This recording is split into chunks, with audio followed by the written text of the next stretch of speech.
আমরা আজকে যে বিষয়ে আলোচনা করতে চাই,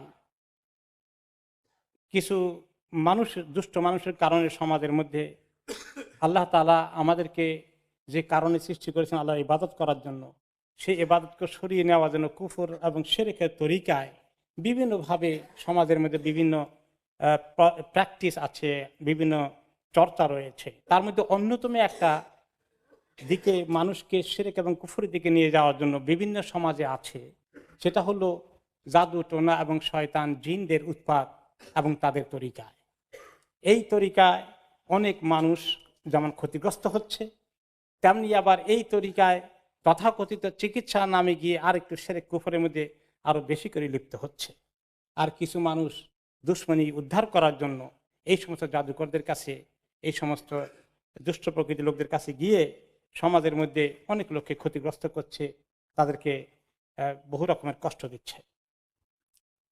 আল্লাহ রাব্বুল আলামিন আমাদেরকে শয়তানি তরিকা থেকে বাঁচার জন্যে, আল্লাহর ইবাদত করার জন্যে আল্লাহ তাআলা আমাদেরকে যে সুন্দর তরিকা দিয়েছেন, আর এই তরিকার মধ্যে কোনো মুসিবতে পড়লে আমাদেরকে উদ্ধার হওয়ার জন্যে উপায় রয়েছে। কিন্তু কেউ যদি এই জাদু টোনার তরিকায় কিছু করতে যায়, কাউকে দুশ্মনী করার জন্য, প্রতিশোধ নেওয়ার জন্য, অথবা এই চিকিৎসা করার জন্য সেই তরিকা যায়, তাহলে সবগুলোই হারাম, কুফর, কবিরা গুনাহ, সবগুলোই সিহরের আওতার মধ্যে পড়ে।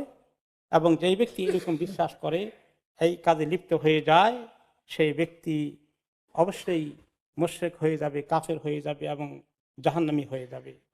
এটা যে হারাম এই কাজ, আল্লাহ তাআলা সূরা বাকারার মধ্যে বলেছেন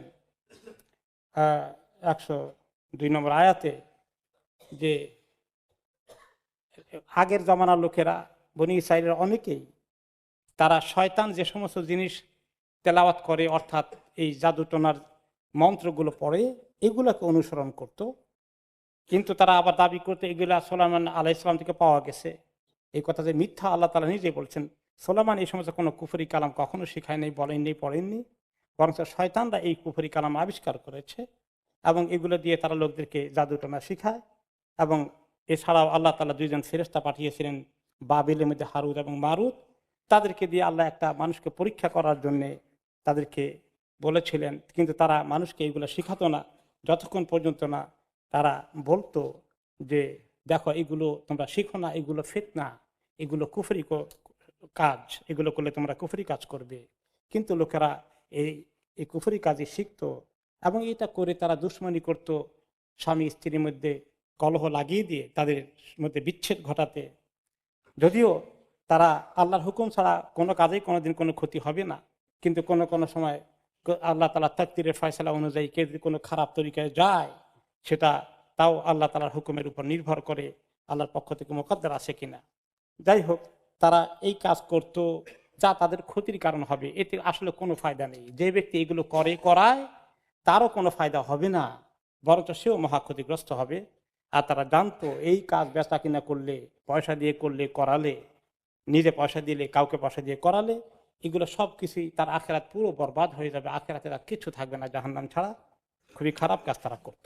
এইখানে আল্লাহ তাআলা যেভাবে নিন্দা করেছেন কুফরি কাজ, নিজে আল্লাহ তাআলা বলেছেন, এই ব্যাপারে আর কোনো সন্দেহ থাকে না যে এই জাদুটোনা করানো, এই তরিকায় আশ্রয় চাওয়া, সাহায্য নেওয়া সম্পূর্ণ কুফর এবং শিরক। আর যে ব্যক্তি কুফর এবং শিরকে লিপ্ত হয়, তার ঠিকানা হচ্ছে জাহান্নাম, খালিদিনা ফিহা, চিরদিন সেখানে থাকতে হবে। আচ্ছা, হাদিসে নবী করিম সাল্লাল্লাহু আলাইহি ওয়াসাল্লাম বলেছেন, তোমরা 7টি মারাত্মক জিনিস থেকে দূরে থাকো। সাহাবায়ে কেরাম বললেন, ইয়া রাসূলুল্লাহ, কি 7টি মারাত্মক জিনিস? তিনি বললেন, আল্লাহর সঙ্গে শিরক। 2 নম্বরে বললেন জাদুটোনা। 3 নম্বরে বললেন কোনো মানুষকে অন্যায়ভাবে খুন করা। 4 নম্বরে বললেন সুদ খাওয়া। 5 নম্বরে বললেন এতিমের সম্পত্তি ভক্ষণ করা, দখল করা। 6 নম্বরে বললেন যুদ্ধের ময়দান থেকে পালিয়ে আসা। 7 নম্বরে হচ্ছে কোনো মহিলা যে নির্দোষ, তার চরিত্র নষ্ট করেছে বলে এইরকম অভিযোগ তোলা। এই কাজগুলো মারাত্মক ধ্বংসকারী জিনিস, মানুষকে বরবাদ করে দেবে এই কাজে যারা লিপ্ত থাকে। কেন এই জাদুটোনা এত খারাপ জিনিস, এত শিরক কুফর কিভাবে হয়?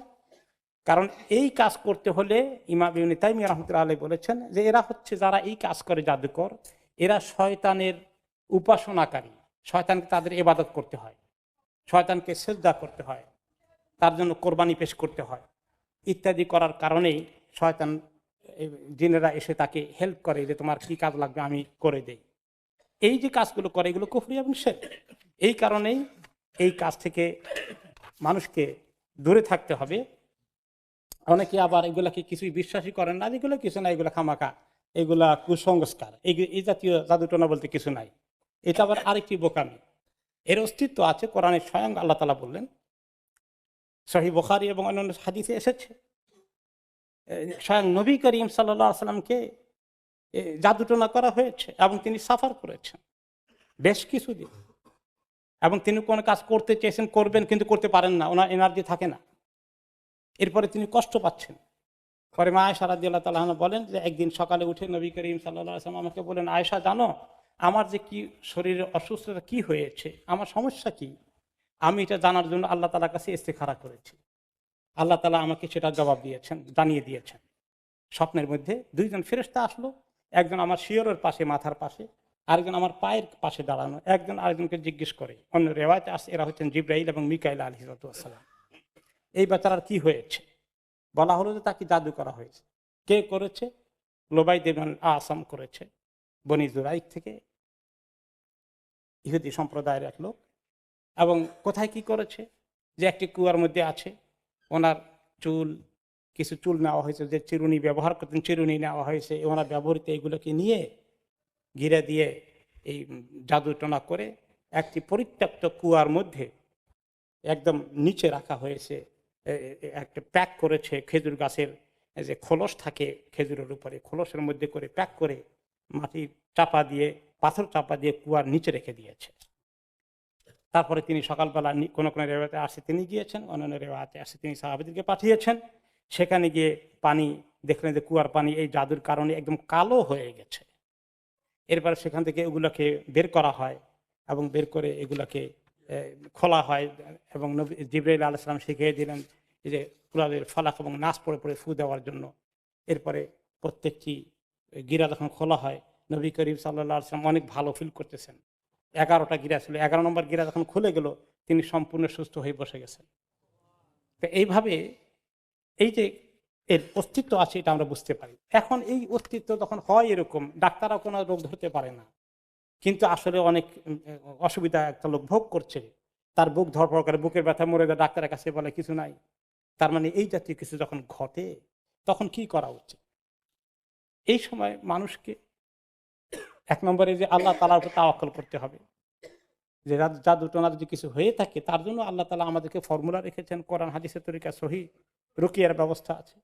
সর্বপ্রথম আল্লাহর উপর তাওয়াক্কুল, খালি রাকি একজনের রুকিয়া করে ফু দিলে ভালো হয়ে যাবে এই চিন্তা না করে, আমার আল্লাহ তাআলা আমাকে ভালো করবেন, তিনি শেফা দিবেন, তার উপরে তাওয়াক্কুল করা। এরপরে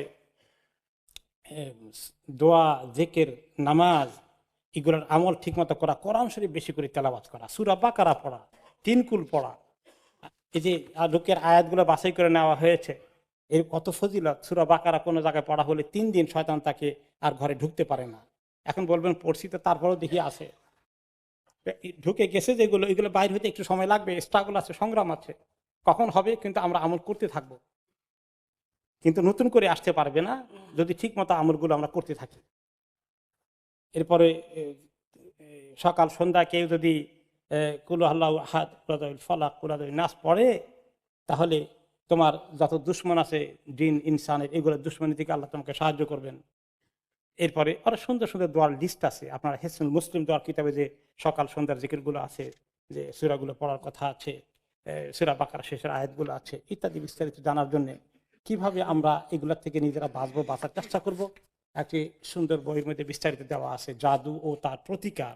এই বইটা পড়লে, আমাদের এখানে বুকশেলফে অ্যাভেলেবল আছে, আরও কিছু বইও আছে, দেখতে পাবেন। এগুলো পড়লে আমাদের ধারণা হবে, জ্ঞান হবে, আমরা ভয় পাবো না, কিন্তু কিভাবে আমরা মুক্তি পাবো, আল্লাহর কাছে কোন তরিকায় চেষ্টা করব, তার লাইন, রাস্তা আমরা খুঁজে পাবো। এবং সহি তরিকা রুকিয়া করুন। আবার রুকিয়া করাইতে গেলেও দেখা যায় এই যে ঝাড় ফুক তদবিরওয়ালাদের কাছে আবার 2 নম্বর দিয়ে ঢুকাই দিয়েছে, সেখানে তাবিজ তুমারের তরিকা অনেক কিছু আবার কুফরি কালাম ঢুকে গিয়েছে। এই জন্য চেক করতে হবে যে অথেন্টিক, বিশ্বস্ত, পিওর কোরআন হাদিস ভিত্তিক যে রুকিয়ার ব্যবস্থা আল্লাহ করেছেন সেটা আমরা জানার চেষ্টা করব।